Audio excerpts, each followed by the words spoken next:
Anda kembali menyaksikan Breaking News, pemirsa. Kalau sebelum jeda tadi Anda sudah melihat bagaimana keterangan disampaikan oleh pihak PBB, kemudian juga bagaimana pandangan negara-negara Eropa termasuk juga Prancis untuk bisa menyikapi dan rencana untuk bisa mengirimkan bantuan kepada para korban dari perang yang terjadi ini antara Israel dan Palestina. Nah, kami sekarang juga akan bawa Anda untuk bisa mendapatkan informasi bagaimana kondisi terkini di sana. Ada rekan kami Hussein yang juga berada di jalur Gaza. Assalamualaikum warahmatullahi wabarakatuh. Selamat malam Mas Hussein.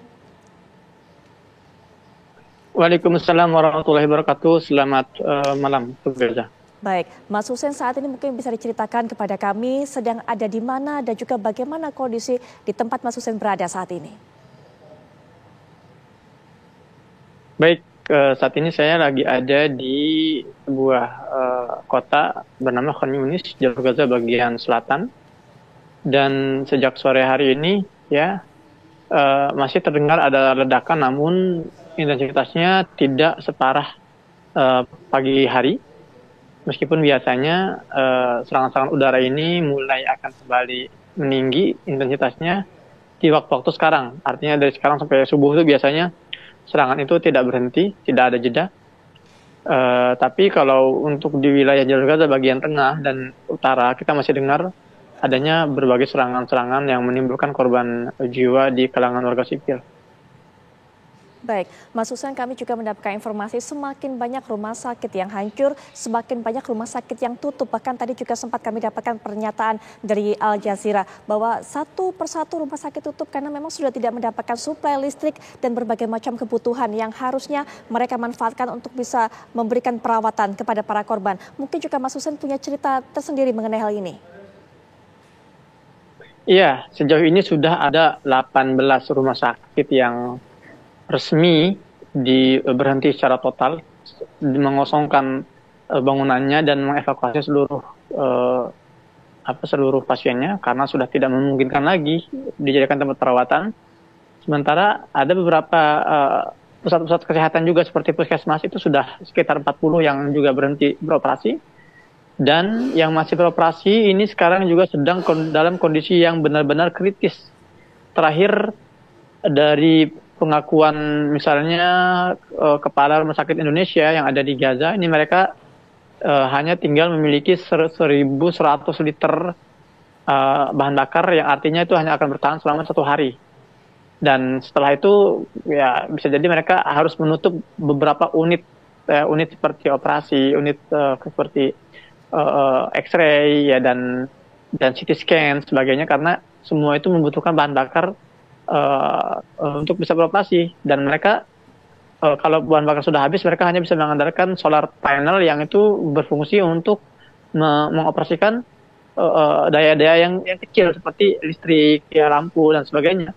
Bahkan di salah satu rumah sakit di pusat kota Gaza, rumah sakit anak yang ada di wilayah Nasr itu tadi siang itu dibom secara langsung. Jadi rumah sakit itu dibom dan itu mengakibatkan kerusakan parah dan ada beberapa korban yang jatuh dalam serangan tersebut. Artinya rumah sakit yang masih beroperasi pun sudah benar-benar tidak kondusif, tidak efektif untuk digunakan sebagai tempat perawatan.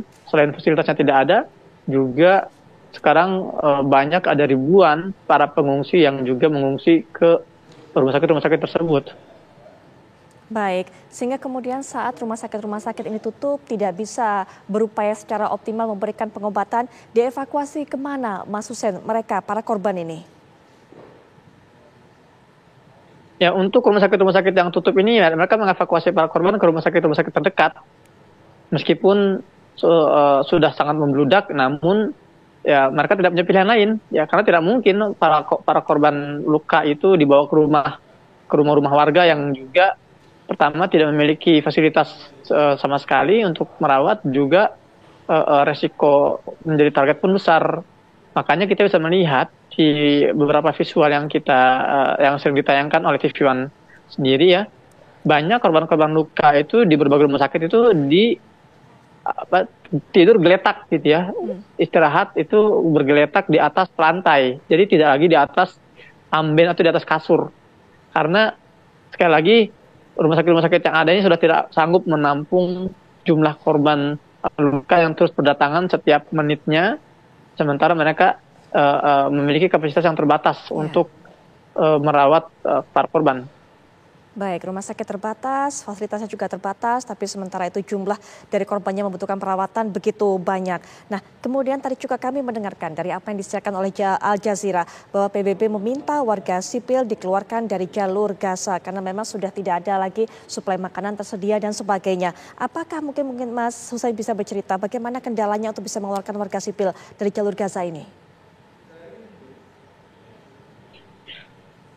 Jadi perlu dipahami bahwa di Gaza ini ada 2,3 juta ya warga. Dan itu semua tidak mungkin dikeluarkan dari Gaza ya, karena saya baru pulang nih. Saya tadi pagi jam 9 saya bergerak ke perbatasan Rafah. Itu perlintasan jalur darat yang menghubungkan antara Gaza dengan dunia luar. Untuk sekedar memproses 300 warga saja itu perlu berjam-jam untuk bisa melintasi Rafah. Bahkan saya sudah 2 kali bolak-balik ke Rafah ini tertolak, ya, gagal mulu prosesnya. Apalagi kalau harus mengevakuasi 2,3 juta, itu perlu berapa? 2,3 juta warga itu perlu berapa bulan, berapa tahun, gitu kan? Belum lagi juga akses yang harus ditempuh oleh warga dari utara ke selatan itu akses yang berbahaya, yang sangat berisiko, artinya tidak ada tempat yang aman. Kita sudah bisa melihat berbagai aksi pembantaian Israel kepada para pejalan kaki ya di jalan-jalan utama Gaza ketika mereka sedang mengungsi dari utara ke selatan itu mereka dibunuhi. Apalagi kalau mereka harus berjalan kaki ya berbondong-bondong 2,3 juta ini juga menjadi kendala. Bagaimana cara mengevakuasi mereka? Tidak ada bahan bakar. Sekali lagi di Gaza tidak ada bahan bakar solar atau bensin untuk mengangkut warga menempuh jarak puluhan kilo dari Gaza keluar. Sekali lagi, memang saya baca statement dari UN ini, ya dari PBB ini adalah bentuk desperate atau putus asa. Karena memang mereka juga tidak mampu memasukkan barang-barang bantuan secara maksimal karena truk-truk bantuan itu dibom. Di sisi lain mereka juga tidak bisa menghentikan serangan-serangan. Jadi terpaksa mereka harus mengeluarkan statement yang sebetulnya di luar batas logika dan tidak rasional untuk dieksekusi di lapangan. Baik, Mas Husain, terima kasih sudah berbagi informasi dengan kami. Selamat malam, wassalamualaikum warahmatullahi wabarakatuh. Dan pemirsa, kami akan segera kembali dengan rangkaian kabar menarik lainnya tentunya masih dalam breaking news, tapi kami akan jeda sejenak.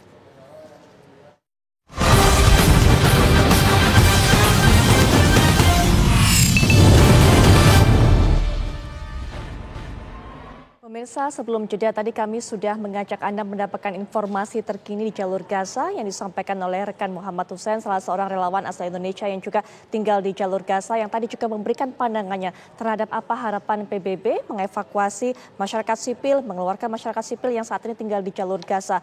Tadi Mas Husain sudah mengatakan itu salah satu bentuk pernyataan frustasi PBB tidak bisa menghadirkan solusi dalam masalah ini. Pak Anan.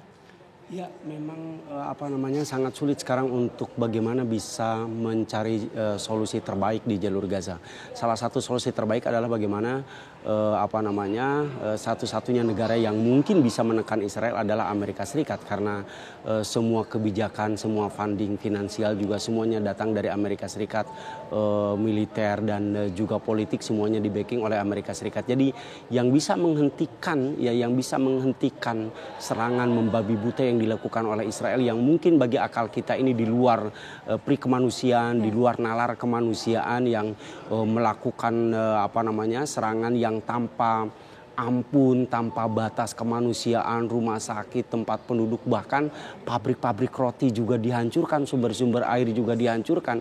Kalau memang tujuannya adalah perang melawan Hamas, ya seharusnya yang diserang adalah tempat-tempat yang diduga gitu ya, tempat Hamas. Tetapi ini kan fasilitas kemanusiaan yang diserang. Maka Israel ini sekarang nih tidak lagi perang melawan sebuah kekuatan militer dan politik di Palestina, tapi sudah mengarah menyasar kepada perang yang sifatnya itu adalah perang total, di mana menghancurkan seluruh sumber-sumber kehidupan yang ada di jalur Gaza tanpa kecuali.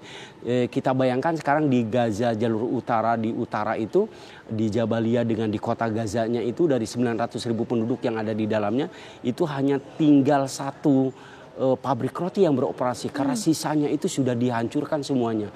Rumah sakit yang biasa vital untuk anak-anak, untuk operasi, untuk rumah sakit jiwa, rumah sakit mata yang itu adalah satu-satunya rumah sakit juga sama dihancurkan juga oleh Israel. Jadi perang di Israel saya melihat bukan perang melawan kekuatan Hamas, tapi perang bagaimana menghancurkan Palestina secara keseluruhan. Baik, Pak Ananudin, terima kasih sudah memberikan pandangannya kepada kami. Terima kasih juga mengajak kami mendapatkan informasi dari Al Jazeera. Dan pemirsa, usai sudah tugas kami menemani Anda di Breaking News kali ini, Anda masih juga bisa mendapatkan informasi menarik lainnya, termasuk juga informasi mengenai jalur Gaza ini di program Kabar Hari Ini akan hadir sesaat lagi bersama Windy Wellingtonia. Saya Putri Viola pamit, selamat malam, sampai jumpa.